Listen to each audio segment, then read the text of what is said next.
Today on Voices for Change, the fight on Capitol Hill over the future of policing. It's police reform, accountability, and transparency. We have got to do transformative change, not superficial measures. Plus, commemorating Juneteenth amid ongoing calls for racial equality. We did not have all of the blessings, the amenities, and the opportunities that should have been ours. And diversity in the workplace. What is it, and how do companies get there? The economic constructs built upon this systemic racism, it's not sustainable and it's bad business. So I think we are at an inflection point. Good morning. Welcome to this KTVU special Voices for Change. I'm Greg Lee. Every Sunday for the next few weeks, our goal is to dig deeper into the important and urgent issues facing our community and beyond.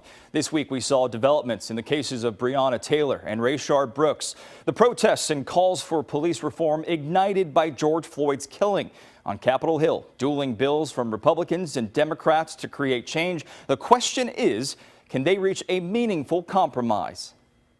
Senate Republicans, House Democrats, and the president all introduced their approaches to police reform this week. Tim Scott, the only black Republican in the Senate, led the GOP's proposal. We believe that our policy positions are one that brings the communities of color into a position of stronger understanding and confidence in the institutions of authority. There are similarities between the House and Senate bills, including additional training and data collection, but major differences, including Republicans incentivizing federal funds for the end of the use of chokeholds. Democrats want it banned. Another major sticking point, qualified immunity, which protects officers from being held personally liable from their actions on the job. Democrats unimpressed by the Senate bill. Let me just say, Senator Scott's bill is wholly illusory. We have got to do transformative change, not superficial measures. The sweeping Democratic bill is likely to clear the House, setting up a fight in the Senate. This as President Trump signed his own executive order on police reform. It bans chokeholds unless the officer's life is in danger and provides federal funds for social workers to respond with officers to nonviolent calls. We must improve accountability, increase transparency, and invest more resources in police training, recruiting, and community engagement. It's pretty weak, if you ask me. And it really doesn't speak to the real hard issues as it relates to police reform. For more on this, we welcome Duane Crawford, the Executive Director of the National Organization of Black Law Enforcement Executives. Sir, thank you for being here. I want to jump right in. Your organization stresses 21st century policing. A lot is being proposed in D.C., but for you, what are the critical changes that need to be made right now? And Greg, first, I'm going to say hello to you and your audience. And also to bring you greetings on behalf of the National Organization Black Law Enforcement Executives and our national president, Sterling J. Davis, and also wish all the fathers out there a happy Father's Day, and also acknowledge our noble chapter in the Bay Area and our regional vice president, Chris Porter. So hello to everyone out there and happy Father's Day.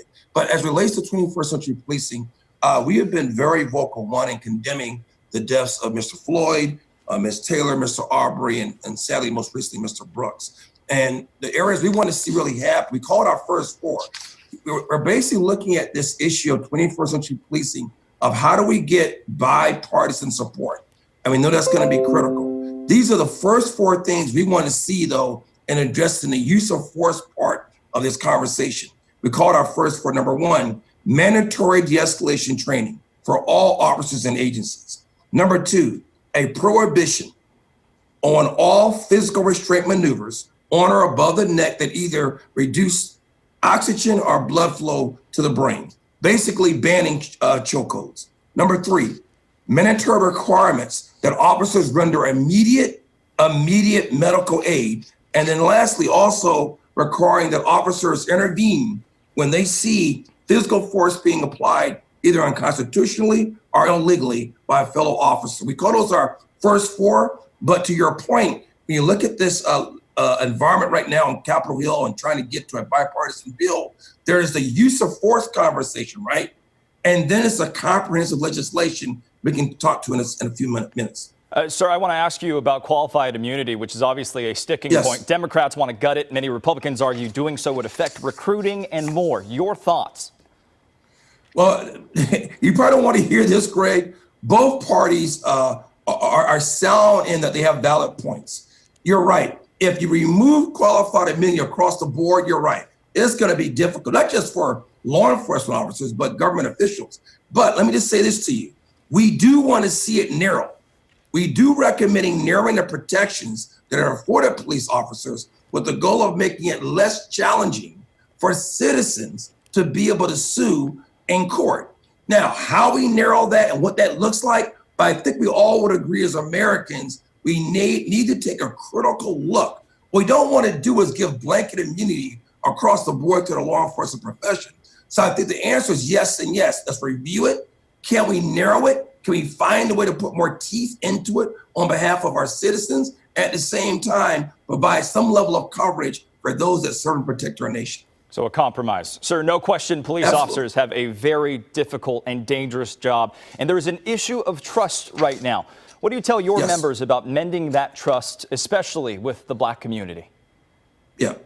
So, and I'm going to speak from a noble perspective, of course, but our mission talks about equity in the administration of justice, right? And the reality of this is that equity is across the board. So every citizen deserves the right, in my opinion, for two things. One, that we do not violate the U.S. Constitution. 14th Amendment says what? Equal protection under the law. At the same time is the First Amendment, right? That says what? The freedom to assemble, freedom of speech. We have no problem at Noble with any citizens exercising these rights. But now we want them to be safe, lawful, but at the end of the day, we at law enforcement must listen to our citizens. We must be willing to say to ourselves as a profession, we have to own this, Greg.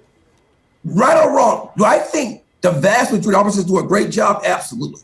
I would even say 99% do an amazing job. They more than that. But at the end of the day, if one officer, if one agency, if one law enforcement executive knows that we're not serving that community, or we're putting in policies that are contradictory, right, to our Constitution and ensuring equal protection to our citizens, we have to own that. So we at Noble feel like trust legitimacy is critical and it is at risk right now. But we can address this. We think the profession and the country, let me say this to you, it's gonna take all our citizens, our elected officials, and our law enforcement personnel and leaders to come together and address these issues. And by the way, these issues of trust, legitimacy, systemic racism, these are valid issues. Now, am I saying that everyone in law enforcement is racist? I'm not saying that. But the institution, like most institutions in this country, has systemic challenges. We have to own that. Duane, I got to leave it there. Thank you so much for your time, sir, and your thoughts this morning. Yep, thank you. This past Friday, thousands nationwide, including at the Port of Oakland, commemorated Juneteenth with celebrations, marches, and continued calls for racial equality. 2 years after the Emancipation Proclamation was signed, a Union general traveled to Galveston, Texas, where he informed enslaved African Americans there that they were free. I spoke to Dr. Amos Brown, the president of the Bay Area chapter of the NAACP, about what Juneteenth means to him and why he says there's still much work to be done. A celebration of liberation and certainly a celebration of progress. Can you tell me what it means to you? For me, it really does not mean liberation. I would rather define it as being a time of acknowledging that officially the word got to the Western United States that Mr. Abraham Lincoln had signed the Emancipation Proclamation. And it took 2 years for that to be known.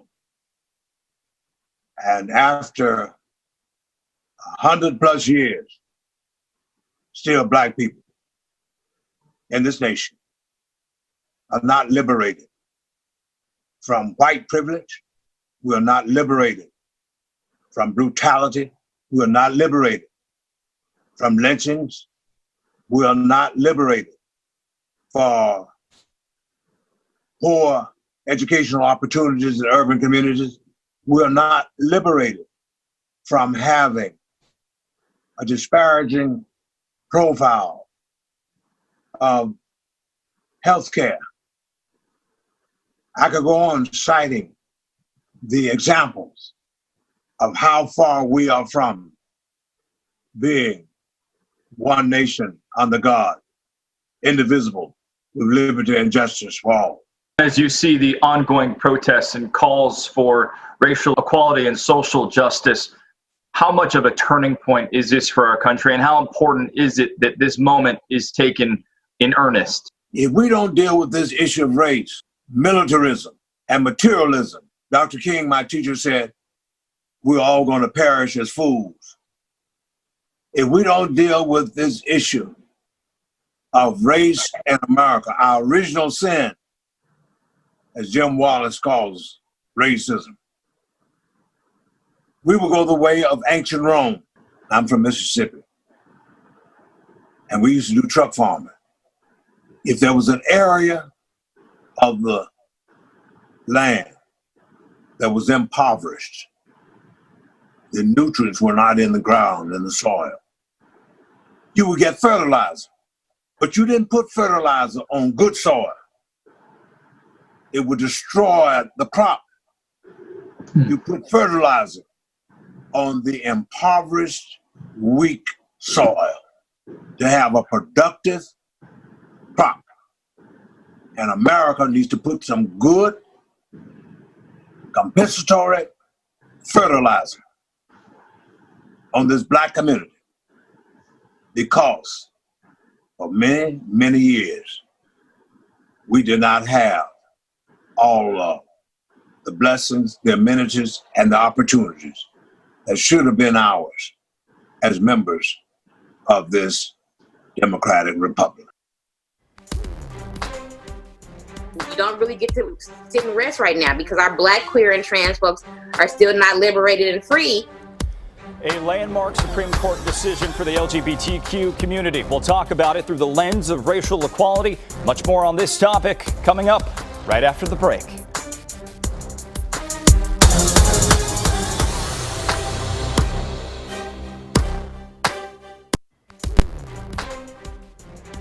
June is Pride Month, and the Supreme Court handed a victory to the LGBTQ community this week. The conservative court ruled the 1964 Civil Rights Act protects gay, lesbian, and transgender employees from discrimination based on sexual orientation or gender identity. For the Black LGBTQ community, the decision marks a win in intersecting fights for equal rights. I spoke to San Francisco Pride Board President Carolyn Weisinger about what is next.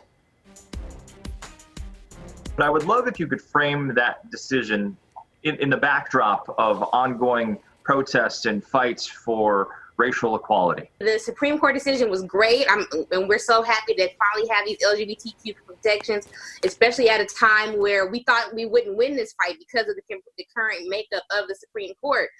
But you know that 1964 Voting Rights Act did make it very clear as to who should be covered under its protections. And, you know, as I've been reminding people all week, you know, we have to remember that 1964 Act did come on the back of Black folks who were hung from trees. Black folks are now getting hung from trees again, unfortunately. It came on the back of people who were beaten on bridges. I saw a man just today who was standing on a corner with a bullwhip, just like the one that was used in the Selma Bloody Sunday, for those who don't know. But Bloody Sunday was the first time that Black demonstrators tried to walk across the Edmund Pettus Bridge in Alabama in the movie, if you've seen the movie Selma, and they were all beaten and whipped with bullwhips. So we have to just kind of remember what that 1964 Voting Rights Act sits on, and, you know, to just kind of sit it next to what's going on today. We're still fighting for liberation. So I've been kind of reminding, you know, our white queer folks that you don't really get to sit and rest right now because our Black, queer, and trans folks are still not liberated and free. We saw a huge march for Black trans rights in New York City, and I have to imagine that warmed your heart. Why is it so important to lift up those voices at a time like this? Well, for a number of reasons, because in our LGBTQ community, our Black trans brothers and sisters are unfortunately have the highest rate of, you know, violence and murder, and don't usually get their image is visible until they're dead. I mean, even then they don't necessarily get I don't want to say fanfare, that's not really the right word, but they don't get as much fury from the community as a lot of times when straight Black men are murdered. So it's definitely important that we are, especially in LGBTQ community, saying, yes, we uphold the names of George Floyd, we uphold the names of Ahmaud Arbery, we uphold the name of Breonna Taylor, but we also need to uphold the name of Tony McDade, who was killed by police. We also need to uphold the names of all the Black trans women who were killed by community members. So it's important that in this moment when we're saying we support Black lives, that we make sure that it includes all Black lives. Talked a lot about being an ally and being a better ally. What is the message to folks, especially as it pertains to the Black LGBTQ community and being an ally of that community during this movement? Unfortunately, Greg, I've seen a lot of instances where people are allies and they're telling Black people what they need and they're telling Black people what they're going to do. And without giving too much information, I will say that I was recently in a situation where people were saying we're upholding Black, queer, and trans lives, and kind of took it over and tell what they weren't going to do, weren't listening to what Black trans people were saying. Being an ally means that you are listening, that you are acting on what the affected individuals are telling you that they need, and you are supporting in them in any way that you can. Calls for racial equality are prompting many employers to look in the mirror and assess their own diversity. I spoke to longtime business consultant Tracy Webb about strategies companies can put in place to create a safe space for all. Tracy, thank you for joining us. Many workplaces are evaluating their diversity, their inclusion, their equity. Tell me about how you recommend these companies do that and how they can make meaningful change when needed. Let's start with defining diversity, equity, and inclusion, because there's a lot of different interpretations of it. And I'll share with you my interpretation based on experience and working with a number of colleagues as well who practice in the field. So diversity is the key word. It is about bringing people of color to the seats of power. That's it. You can put a lot of fancy words and phrases around it, but that's what it involves. The second, equity, is about leveling the playing field, dealing with and combating and changing the systemic impacts of racism and anyism, really, but we're talking about racism here. And the third, inclusion, is about respecting, understanding, and incorporating different perspectives and cultures and inviting those different points of view and lived experiences in. So I think it's critically important right now that we understand that diversity is the key lever that is going to change, or right, I should say, the course of this country, and particularly workplace culture in America right now. That's great. Tracy, when you look at actually implementing those changes for a company that exists now that looks at their model and says, maybe we're not there yet, how do they go about taking those steps to get there? Well, the first step is, of course, recognition. As you said, we're not there right now. Okay. But in order for you to evaluate, for any of us to evaluate where we really are, we always need outside perspectives, and that's the same thing true for organizations, corporations, organizations.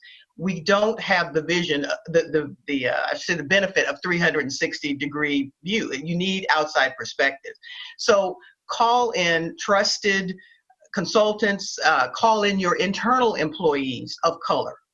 The full gamut, but you've got to incorporate their voices and ensure that there are no recriminations to really get an understanding of your true state of where you are now.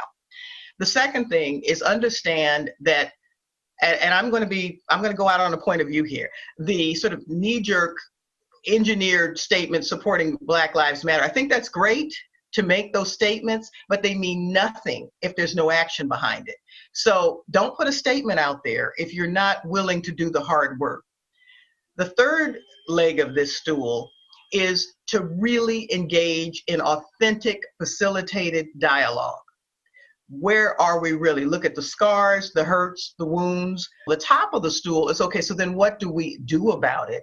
And we've got to create succession plans that bring people of color and other disenfranchised groups, the whole gamut, to the seats of power in the room. on a permanent basis to the C-suite, to the board. And we do that by creating succession planning programs that in fact mentor people and give them the opportunity to sit at these seats of power, to earn that right. To our viewers, to our companies that are watching, about how they may continue on this path of progress. We need to get there, and there are tons of qualified candidates, and we need to stop this myth, well, we can't find qualified people. There is an entire army of us out here who can show you a plethora of overly qualified folks for any position that you're looking for, and it's time that we address it. Coming up after the break, supporting Black-owned business. We'll talk live to a restaurant owner about his struggles and triumphs amid the current pandemic and how you can help small local Black-owned companies stay in business. Stay with us. We'll be right back.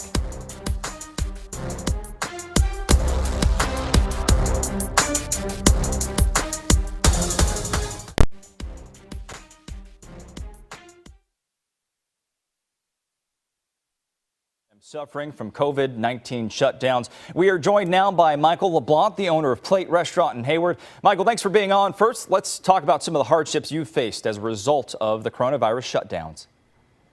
Hey, Greg, how are you this morning? Good to see you.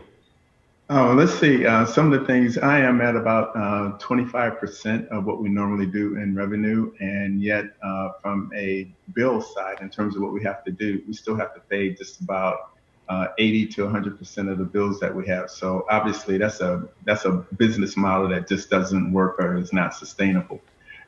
So it's been challenging because I was a dine-in restaurant, and I had in fact actually closed, and a number of people called and said, look, if you open up, we'll support you.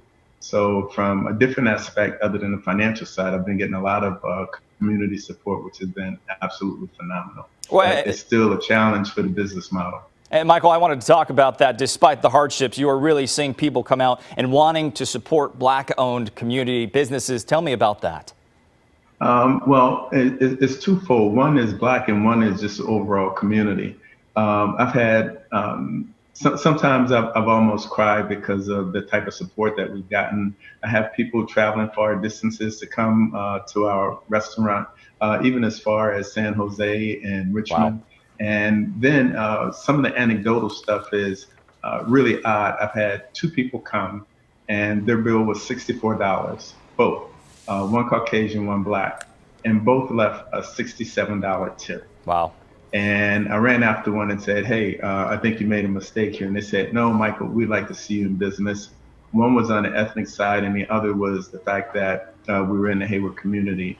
And so we got a large level of support. And just this week, one couple had a bill of $142.13, and they left a $100 tip. Wow. And when I asked them about it, they said, look, we just want to support you. So I feel a lot of love, a lot of support, and we still have the same challenges as other businesses in terms of the model being that our revenue just cannot match what our bills are, given the fact that I'm a dine-in restaurant and we just don't have that traffic.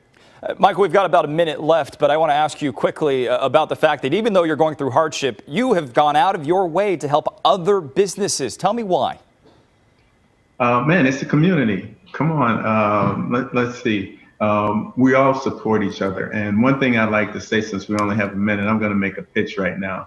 I'm part of the Oakland African American Chamber of Commerce, and we have a resiliency relief fund where we're trying to raise $1 million to give grants to Black businesses in particular, because our challenge is access to capital. So I'd like to encourage everybody out there in TV land.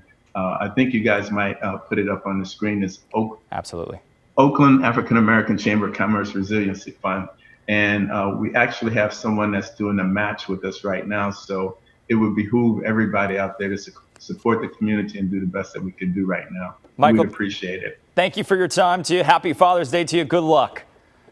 Same to you and everybody out there. Happy Father's Day. You heard Michael talk about it. The Oakland African American Chamber of Commerce is dedicating to helping local Black-owned businesses stay open amid the current pandemic. They have created the COVID-19 Resiliency Relief Program. The money raised under this program will be made available as interest-free grant relief dollars for these businesses adversely impacted by COVID-19. KTVU is helping in these efforts, already raising more than $200,000 for the fund so far. The application process has ended, but you can still help. If you want to contribute, go to our Giving Day drive. Just go to ktvu.com/Giving Day.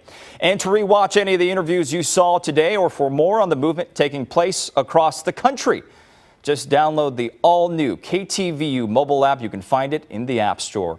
I want to thank all of our guests for coming on today and engaging in some very important conversations. We'll continue discussing these issues next Sunday morning right here. Wishing you all a great and healthy Sunday. Happy Father's Day to you.